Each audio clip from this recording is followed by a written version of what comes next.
ప్రియమైన దేవుని పిల్లలారా, ప్రభు యేసుక్రీస్తు నామంలో మీకు నా వందనములు. ఈరోజు దేవుని వాగ్దానము 119వ కీర్తన 148వ వచనం. 119వ కీర్తన 148వ వచనం వాక్యం ఇలా ఉంది: నీవిచ్చిన వాక్యమును నేను ధ్యానించుటకై నా కన్నులు రాత్రి జాములు కాక మునిపి తెరుచుకొందును అని. ప్రియమైన సహోదరి సహోదరులారా, ఈరోజు ఒక గొప్ప ఆత్మీయ రహస్యాన్ని దేవుడు మనకు నేర్పిస్తున్నాడు. అదేంటంటే, చాలామంది ప్రార్థన చేయడానికి టైం లేదంటారు, బైబిల్ చదవడానికి మనసు ఉండదంటారు, రాత్రి వరకు ఫోన్ వాడతారు, ఉదయం వరకు నిద్రపోతారు. కానీ దేవుడు మనుషులు ఎలా జీవించాలో చెప్తున్నాడు. ఈ వాక్యాన్ని ఎవరు చెప్పారో తెలుసా? దావీదు. అతను రాజు, బిజీ జీవితం, యుద్ధాలు, దేశ బాధ్యతలు. కానీ అతను చెప్పింది ఏంటంటే, నేను నిద్రలేచింది ఫోన్ చూడ్డానికని కాదు, పనుల కోసం అని కాదు, ముందుగా దేవుని వాక్యాన్ని ధ్యానించడానికి అని.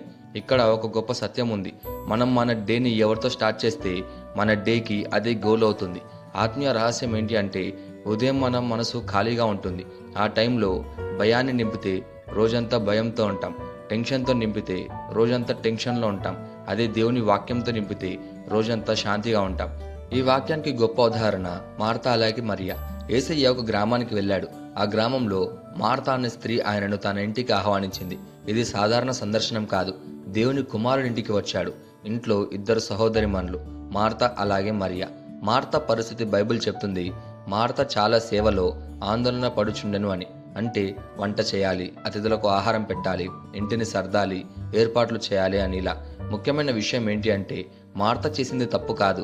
ఇంటికి వచ్చిన అతిథులకు ఆహారం పెట్టడం, సేవ చేయడం, బాధ్యతగా చూడడం, ఇవన్నీ మంచి విషయాలే. ఇవి దేవునికి ఇష్టమైనవే. సేవ పవిత్రమైనది. కానీ సమస్య ఎక్కడొచ్చిందంటే, సమస్య సేవలో కాదు, ప్రాధాన్యతలో ఉంది. మార్తా పని చేస్తుండగా ఆమె మనసు ఇలా మారింది. అసహనంగా, ఒత్తిడిగా, కోపంగా ఆమె యేసయ్య దగ్గరకు వచ్చి ఇలా అంది: ప్రభువా, నా సోదరి నన్ను ఒంటరిగా సేవ చేయనుంది, నీకు పట్టట్లేదా అని. ఇక్కడ చూడండి, సేవ చేస్తూ ఆమె శాంతిని కోల్పోయింది. యేసయ్యతో ఫిర్యాదు చేసింది. మరి ఏం చేసిందంటే, బైబిల్ చెప్తుంది, ఆమె యేసయ్య పాదాల దగ్గర కూర్చొని ఆయన మాటలు వినుచుండెను అని. ఆమె వంట చేయలేదా అంటే ఆమె వంట చేసేది. ఇంటి పని తెలియదా అంటే ఆమెకి ఇంటి పని తెలుసు. కానీ ఆమె అర్థం చేసుకుంది, వంట ప్రతిరోజు చేయొచ్చు, కానీ యేసయ్య స్వయంగా వచ్చి మాట్లాడడం అరుదైన అవకాశం. ఆమె సేవను నిరాకరించలేదు, ఆమె ప్రాధాన్యత సరిచేసుకుందంతే. యేసయ్య చాలా ప్రేమతో అన్నాడు, మార్తా మార్తా, నీవు అనేక విషయమై ఆందోళన పడుచున్నావు అని. అంటే నీవు తప్పు చేయడం లేదు, కానీ నీవు ముఖ్యమైన దాన్ని మిస్ అవుతున్నావని. తర్వాత అన్నాడు, ఒక్కటే అవసరమైనది, మరియా మంచి భాగం ఎంచుకుంది అని. మంచి భాగం అంటే ఏంటి అంటే, సేవ కన్నా గొప్పది, పని కన్నా గొప్పది, బాధ్యతల కన్నా గొప్పది. అదే దేవుని సన్నిధి, దేవుని వాక్యం వినడం. ఈ కథ మనకు చెప్పేది ఏంటంటే, మార్తా పని చేసింది, సేవ చేసింది, వాటి వల్ల ఒత్తిడి వచ్చింది. కానీ మరియా వాక్యం వింది, యేసయ్యను సమీపంగా ఎంచుకుంది, దానివల్ల శాంతి వచ్చింది. మనం గుర్తుపెట్టుకోవాల్సిన విషయం ఏంటంటే, సేవ చేయకూడదని కాదు, ముందుగా దేవుని వాక్యం, తర్వాతే సేవ. ఈ రోజుల్లో ఇంటి పనులు, ఉద్యోగం, బిజినెస్, ఫోన్స్, కుటుంబ బాధ్యతలు, ఇవన్నీ మార్త లాంటివే. మనం టైం లేదు దేవునికి అంటాం, కానీ దేవుడు చెప్తున్నాడు, పనులు ఆపమని కాదు, నన్ను ముందు పెట్టమని.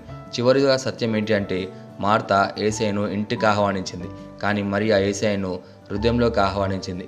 మార్తా సేవ చేసింది, మరియా యేసయ్యతో సంబంధాన్ని బలపరుచుకుంది. సేవ ఫలితం అలసట, అయితే దేవుని సన్నిధికి ఫలితం శక్తి.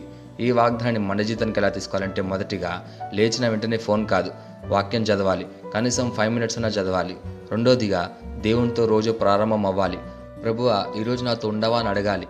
మూడోదిగా వాక్యాన్ని ఆలోచించాలి, చదివి మర్చిపోవడం కాదు, ధ్యానం చేయాలి.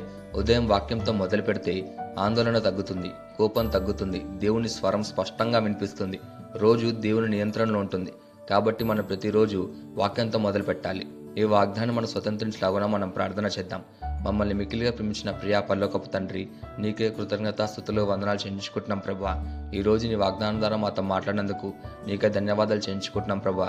ఉదయాన్ని వృధా చేయకుండా ముందుగా నిన్ను వెతుక్కున్న హృదయాన్ని మాకు ప్రసాదించము. మా కళ్ళను నీ వాక్యంపై నిలిపే కృపను దయచేయము. మా ఫోన్ల కంటే, పనుల కంటే నీ సమీపాన్ని ఎక్కువగా ప్రేమించేలా మార్చమయ్యా. ఈ రోజు నుండి మా ఉదయాలు మారాలి, మా జీవితం మారాలని ప్రార్థిస్తూ యేసుక్రీస్తు నామమున అడుగుచున్నాము తండ్రి, ఆమేన్.